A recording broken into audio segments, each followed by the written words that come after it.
Hello everyone, I'm Forrest McFreelava, and this is Speedplay France and Hearts of Iron 4, number 23. We left off with our forces near Japan and basically ready to go ahead and invade their home islands. We do send half of our air force over to the Sea of Japan in order to just sort of scout around that and try to get our intel level up so we can actually launch the invasion. We also have quite a few forces from the invasion of China that we're going to send over, or Japanese-occupied China, that we're going to send over to attack regular China and the other remaining independent states on the Afro-Eurasian landmass. Once these are all conquered, we will be the only state on the entire landmass, so that's definitely a step in the right direction. Now, I worry a lot about when the game is actually going to end. I still haven't actually looked it up. I know I really should. But my fear is that it ends January 1st, 1948. If that does end up being the case, I don't really think I'll get anything out of learning that. We're already going to be rushing everything ahead as quickly as we can without really damaging military operations, so any other level of rush beyond that is not really going to be helpful. And if it turns out that the game lasts later than 1948, then that's fantastic news.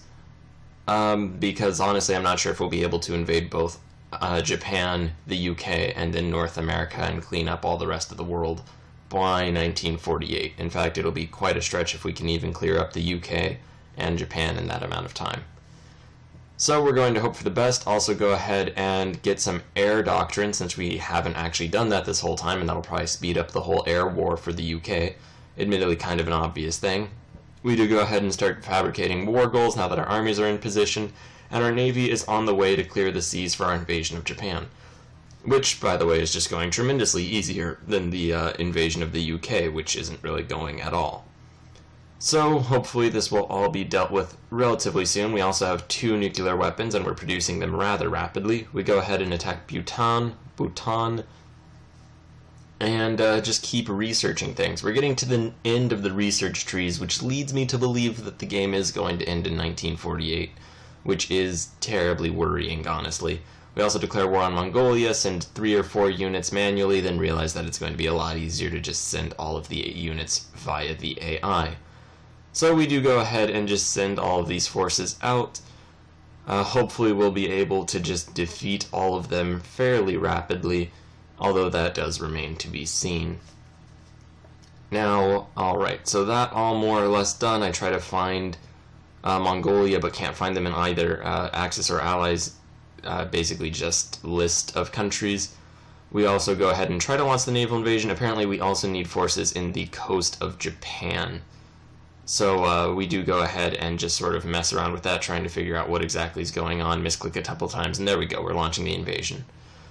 Meanwhile, everywhere else is going decently well. We go ahead and land, rushing over to take that port-looking thing. And yeah, our Marines have all landed. They're attacking Hiroshima, going not very well, and just trying to loop around the area in general. And we go ahead and send our mechanized over, only to discover that that's not actually a port. We also go ahead and annex Mongolia, which was the last communist state in the world. And yeah, so that's suddenly a very awful realization. We did not take a port. And not only that, but we're now being attacked from multiple directions, and we are unable to resupply our forces. So that is basically just a tremendous series of disasters. That port-looking thing, not a port. We nuke Hiroshima, hopefully getting us a tactical advantage. Unfortunately, that doesn't even tactically aid us. So that's unfortunate. Now, obviously, I guess a nuclear weapon wouldn't help us take over an area the size of just like a county, especially in this era, but it's still a bit of a bummer.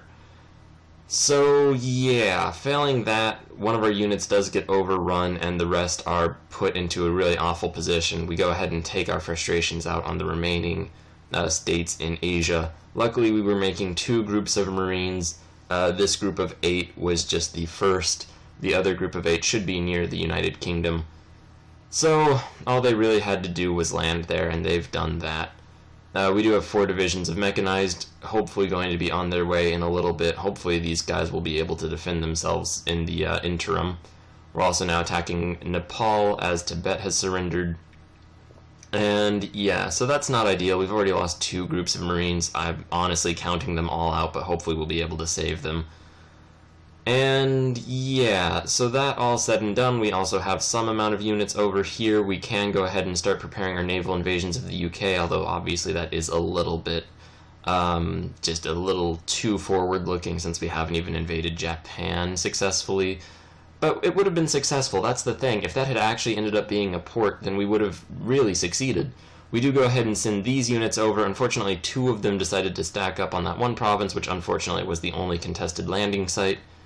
I didn't realize that quite immediately, which is a little unfortunate. The Marines are fighting as best they can, but until we get a port and actually ship more units over, it's kind of just a nearly lost cause. We do end up having to retreat right there. Luckily, though, it looks as though we're winning the defensive battle for the area next to the port. And there we go, having won that, we attack the port area, immediately charge over. We do take it. We have to defend a little bit, but we can ship over all of these units right now. And even this other mechanized unit is basically trapped. However, we've almost landed our forces. There we go. 12 mechanized, 5 armored, 1 infantry. We begin the attack. We are charging over towards this mechanized unit. Hopefully we can save them. We overrun an enemy unit. There we go. We've rescued the mechanized units. We're sending these forces down, but the Marines have already capitulated.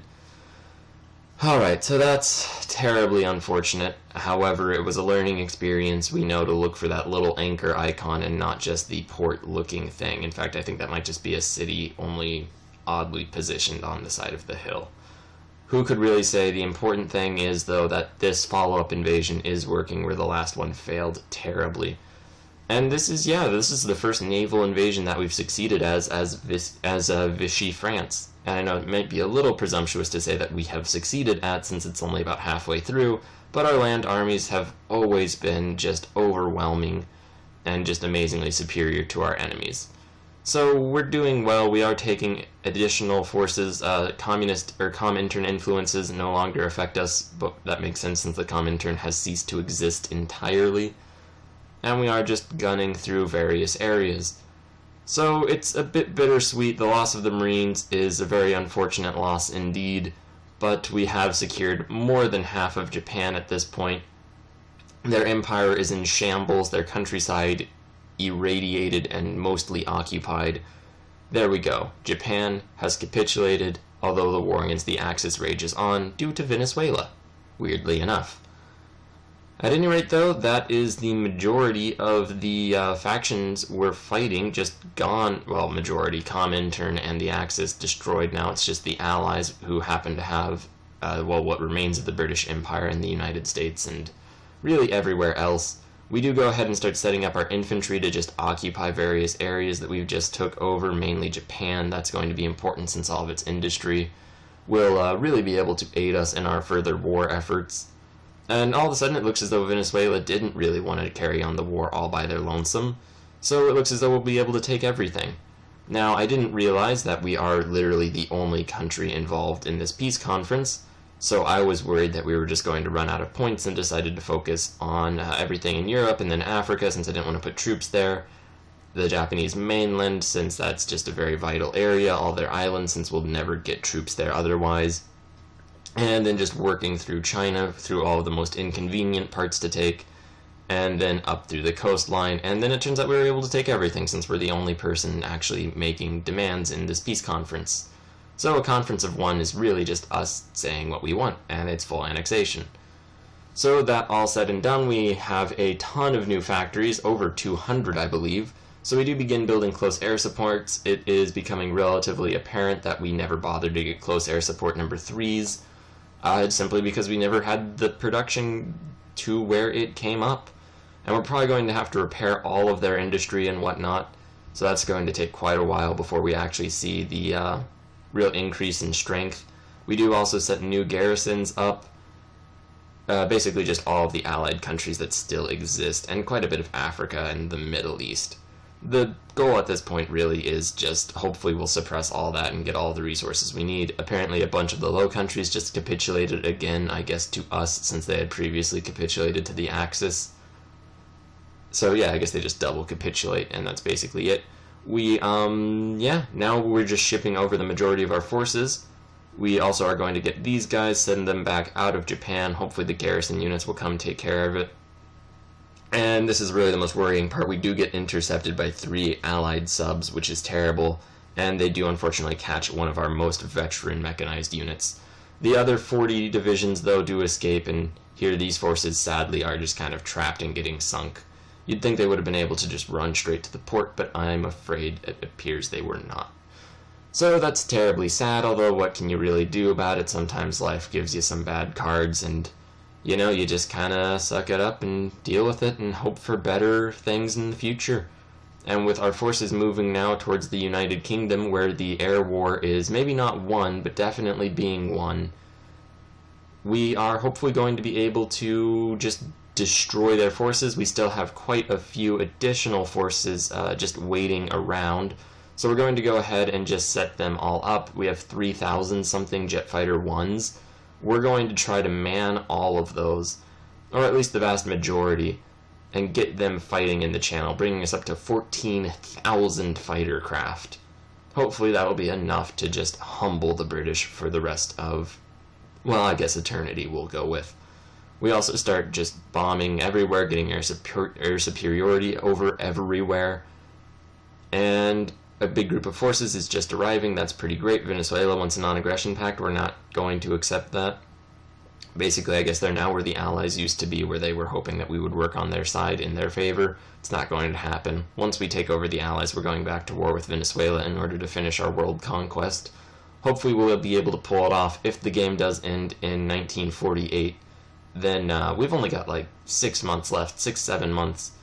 And that's probably not going to be enough time. We'll definitely get the invasion of the United Kingdom set off, hopefully for real this time. We do have one invasion force going around the English Channel, so hopefully even if we don't manage to fully destroy their air force, by the time that group is ready to go, we'll be able to just really go for it.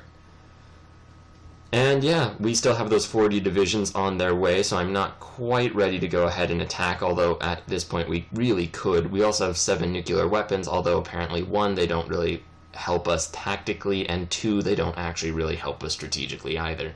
So nuclear weapons really just seem to be for the flavor events, and I guess to, I guess personally satisfy you that you're able to just nuke the enemies which have sat across the channel for several years now, just sort of taunting you and occasionally launching air raids.